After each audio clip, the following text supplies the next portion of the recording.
बिहार में नई सरकार 20 नवंबर को शपथ लेने वाली है। एक बार फिर से नीतीश कुमार ही शपथ लेंगे, ये बात भी लगभग तय मानी जा रही है।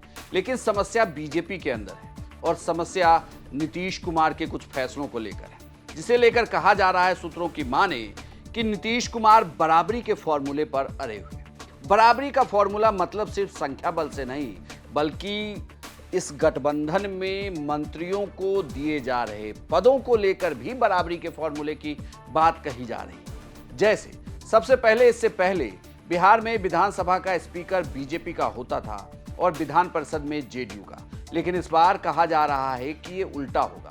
नीतीश कुमार चाहते हैं कि जेडीयू का स्पीकर बिहार विधान परिषद का हो और विधान परिषद के सभापति बीजेपी का हो। इसे लेकर एक पेच। इतना ही नहीं, जिस फॉर्मूले के तहत कहा जा रहा है कि 15 मंत्री बीजेपी के हो सकते हैं, 14 मंत्री जेडीयू के हो सकते हैं और एलजेपीआर के 3, हम के 1 और आरएलएम के 1 हो सकते हैं। लेकिन यह कहा जा रहा है बार बार कि नीतीश कुमार की तरफ से यह फॉर्मूला 14-14 का ही रखने के लिए कहा गया। इतना ही नहीं, जेडीयू के कोटे से एक उप मुख्यमंत्री बनाने की भी बात कही जा रही है। डिप्टी सीएम जो बीजेपी के 2 बने थे पिछली बार, इस बार कहा जा रहा है कि 2 डिप्टी सीएम होंगे नहीं, बल्कि इनकी जगह एक ही डिप्टी सीएम बीजेपी का होगा। और ये कौन होगा, ये भले ही बीजेपी के बड़े कद्दावर नेता तय करें, लेकिन एक बार अनुशंसा के लिए नीतीश कुमार के पास जरूर जाए।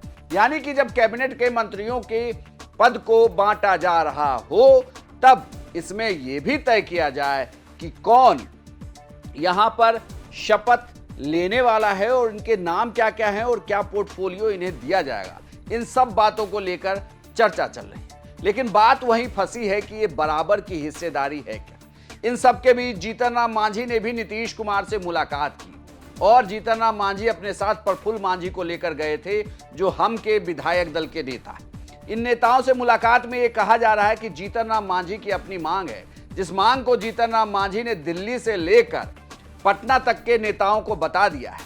लेकिन उसकी मांग कैसे मानी जाएगी, इस पर अभी भी प्रश्न चिन्ह है कि क्या जीतन राम मांझी को एक से ज्यादा पोर्टफोलियो चाहिए, उन्हें अगर पोर्टफोलियो चाहिए तो कौन सा चाहिए, इस पर भी सबकी नजर है। लेकिन जिस तरीके से सीट बांटे गए बिहार में चुनाव, उस वक्त भी जीतन राम मांझी नाराज थे और अब भी बार बार ये कहा जा रहा है कि उन्होंने अपनी नाराजगी दिल्ली से लेकर पटना तक जग जाहिर कर दी।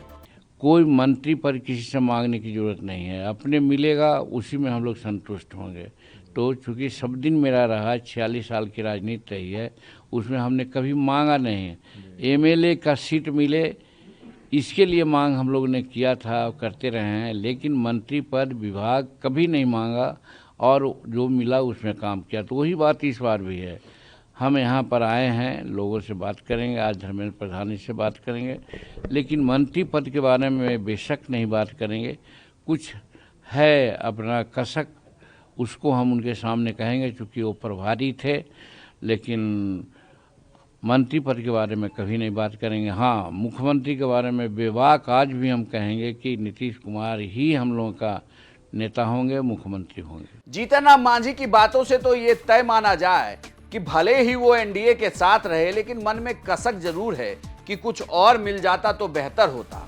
खैर, सबकी नजर अब इस बात पर है कि जिस बराबरी के फॉर्मूले के तहत नीतीश कुमार बीजेपी से बातचीत कर रहे हैं, क्या वो बराबरी का फॉर्मूला लगेगा या फिर जो सीटों में अंतर है उसका फायदा बीजेपी को मिलेगा।